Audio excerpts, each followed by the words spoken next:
Hi guys, it's Kelsey from Briar Farm. We're not on our farm today. We're down in South Lyon, Michigan at Hooligans Farm and Creamery with my friend Natalie Kochenauer. You've probably heard us talk about Hooligans before. This is the farm that we leased Aries from, the Nubian buck that sired hopefully our 2022 kid crop. So we brought Aries back home today to Natalie, and she's going to give us a tour around her farm so we can show you guys the awesome work that she and her family are doing here. Thank you guys for visiting and bringing Aries back. I'm really excited to see kids out of him.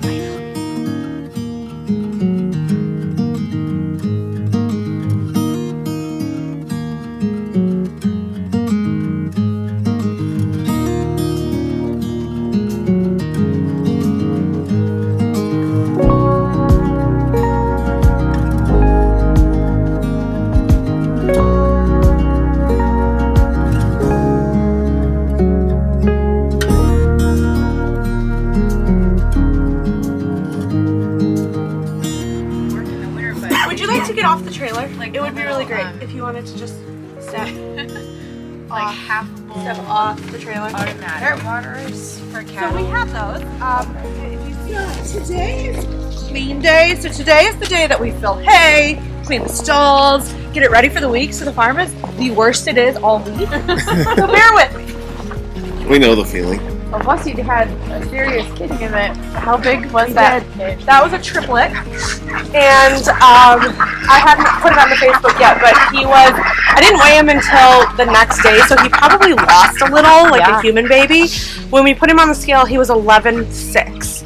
I would guess coming out he was closer to 12, and his siblings were not small. So she's a chiropractor appointment on Monday, so I have a goat chiropractor coming out because you're fine.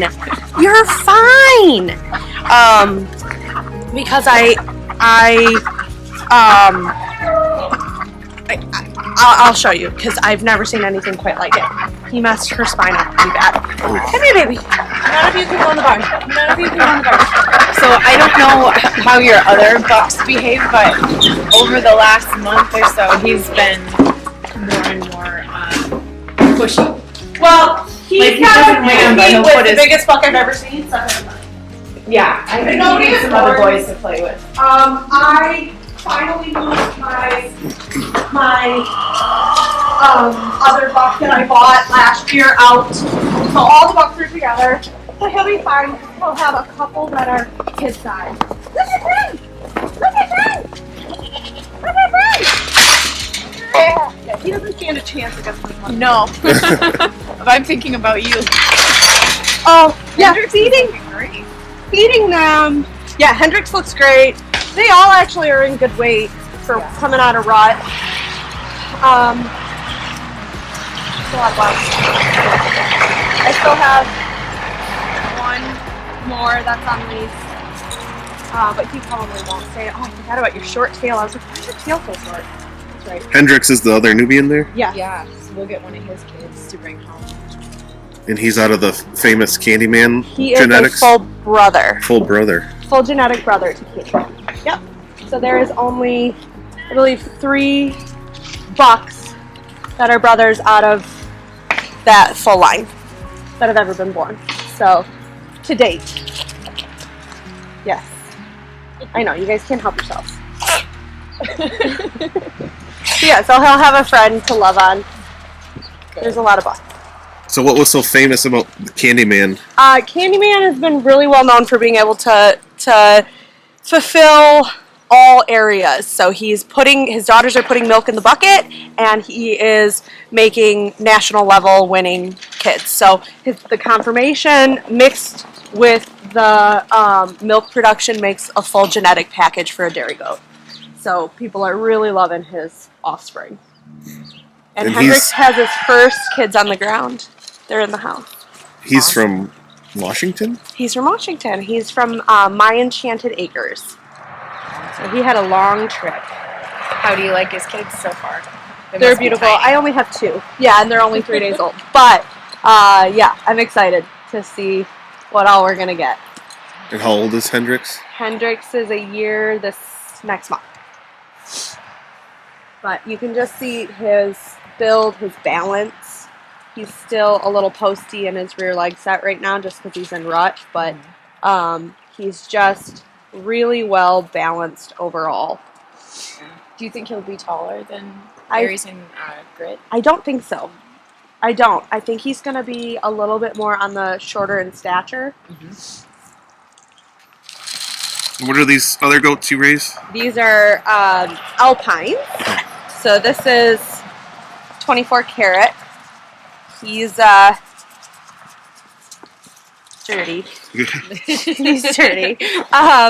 But he comes from the Sherpani line, and he's just a love bug. And then that's Rudy, and Rudy came from Kickapoo Valley, which is a French Alpine line. And then obviously Aries is from here, and he's a 6M Galaxy.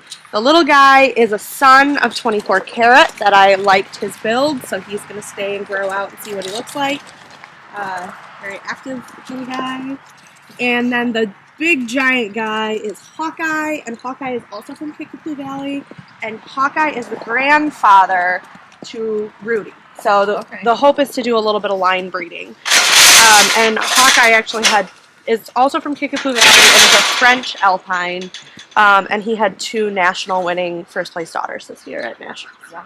So he's just been a really good boy, and he's just super laid back, so I love him. And Alpines are another dairy breed of goat? Yep, another dairy breed of goat. So we like both because it makes a really well-balanced milk. So the Nubians bring the fat content to the milk, and the Alpines tend to bring the volume. So the mix together just makes a nice balanced product. So when we started, we wanted to do cheese. So we've got both breeds, and now I love them both, and we have both. That's awesome. So when you milk, they all go into one bulk tank together? Yes. Yep. Yeah, it would be way too difficult to try to subdivide that out. If we wanted to make fattier products like ice creams, butters, things like that, we might want to try it. But for now, it's not been necessary. Finding a cream separator might be easier. Yeah, and you'd have to be a big one. We have a hand crank, and it's messy. Yeah. Are you milking right now? We are. We're milking. We have 1 Nubian that's still in milk from the winter, and then we have 2 girls that just gave birth, so we started milking them on Wednesday, and we'll really start ramping up production probably in the next 2 weeks. So, yeah. What do you miss most? Like, are there foods you like to make with your milk that you can't do when you're not getting very much? Well, we started this whole endeavor because my husband is allergic to everything from a cow, and we were purchasing milk from a local farm and realized that we had the setup from the horse farm that we could just get a couple dairy goats, and so we try to make sure that we're milking at least 1 all year, because otherwise he would have to buy goat milk in the store, or he'd have to drink, like a vegan alternative, not milk. Oat milk, but he really prefers the goat milk. So yeah, I mean, in general, it's much easier on our homestead if we can have milk, at least enough to give Michael milk. Otherwise, it would be more of a challenge, for sure. So you started because he's allergic to milk, and now you have how many milking goats? We have 30 head. 30? Yeah. So we started with 2 goats, and we love them. I call them my not well-behaved 4-legged dogs. So they're just, they're very personable. So as we got 1, and then we got 2, and then they had babies, and I just loved their personalities, and we decided to really work the farm around them. Yes. So we have a share program that allows families to get milk from the farm to feed their families. So that has been the best way to help supplement my goat addiction. Yes. Famous Hendrix. Semi-famous, right? Yeah. He's not Soon. as famous as his we're brother gonna yet. make you famous, buddy. Well, he's a YouTube star now. Yeah, and he's a good boy. So you've got the goats.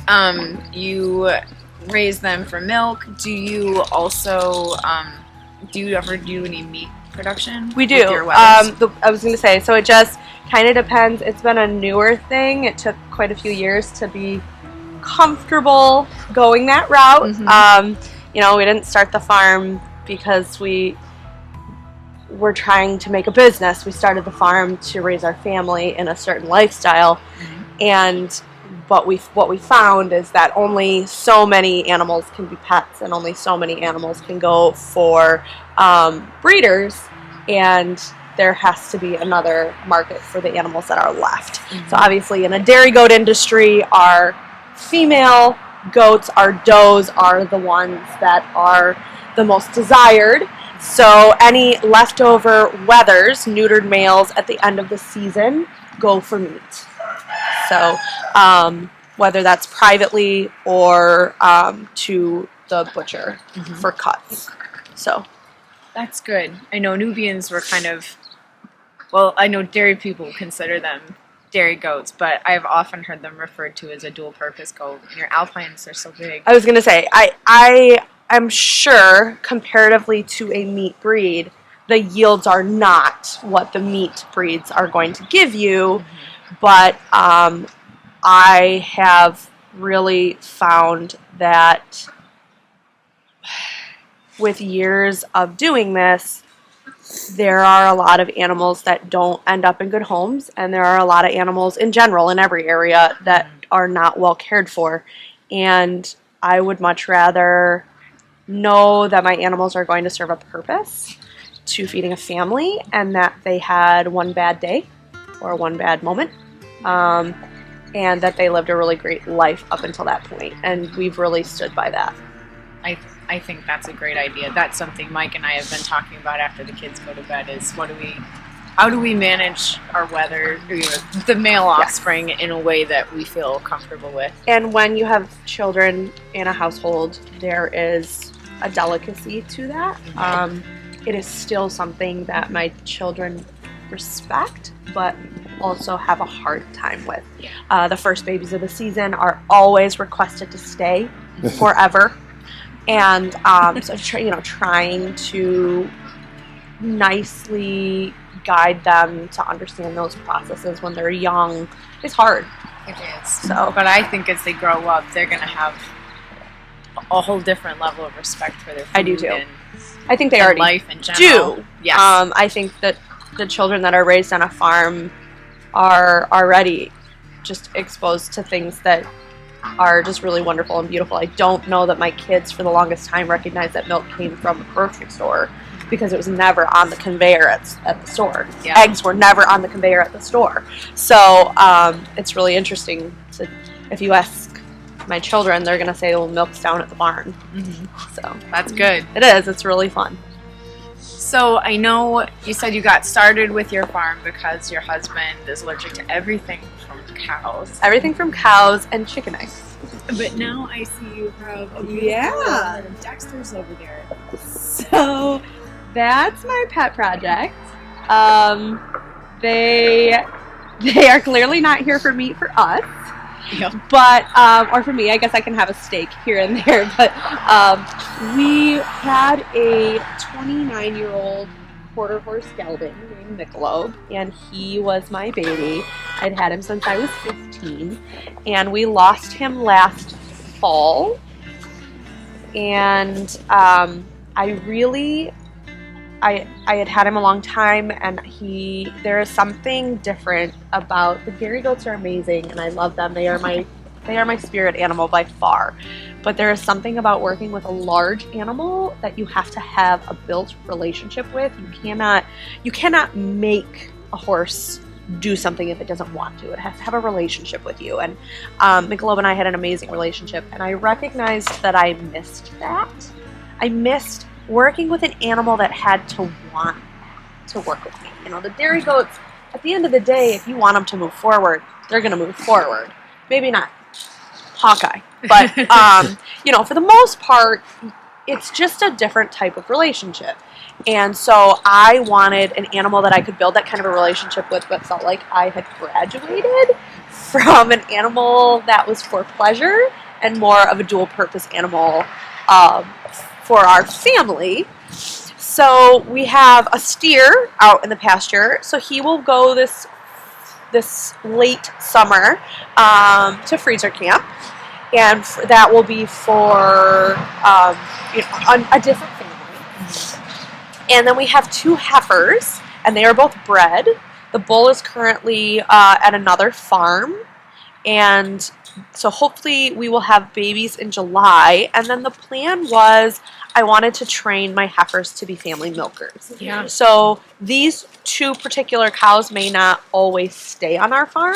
It might be that my goals are to raise young, grow them out, breed them, teach them how to hand milk, teach them how to be respectful for a family, a homestead family, and move on. These are Dexters, registered Dexters, but so they are a dual purpose breed. So any bull calves will be steered and kept to then be meat, and any females will be milk trained and will go from there. I don't think that we have one heifer that has really captivated my heart. I don't think she's going to go anywhere. So we'll see. That's the ultimate goal, but I'm really having a lot of fun with them. They're a little bit less of a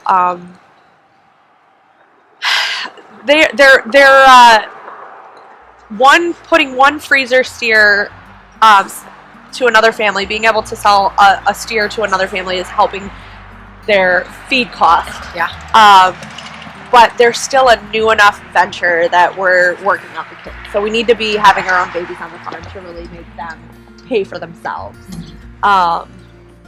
So they're fun though. I'm really enjoying having cows on the farm, enjoying their personalities, enjoying using their compost. We're starting a garden, so we're trying to utilize them in all of their areas. Yeah. The Dexters are so fun, and I love that for small farms like ours, your farm is about the same size as ours, right? You're about 6 acres? We're 5, yep. Okay. Yep. And the Dexters don't even need all 5 acres to Oh, live no. very happy lives. They do a great job on small farms. And they've been really respectful of the fencing, and like they're not a destructive breed, and they're friendly and small enough that for somebody that's never worked with a cow ever in my life, they're not super intimidating. So I've been really happy with them. All right. Well, we're wrapping up here. Thank you for watching, guys. And I'm going to let Natalie tell you just a little bit about how to learn more about their farm if you live in southeastern Michigan and want to take advantage of the things they're growing here. Yeah, thanks so much for stopping by. You can find more information about Hooligans Farm at www.hooligansfarm.com. You can also follow us on Facebook and Instagram. And there is a newsletter on the website, so you can click and be added to our newsletter and see what's going on Hooligans. All right, thanks. See you guys.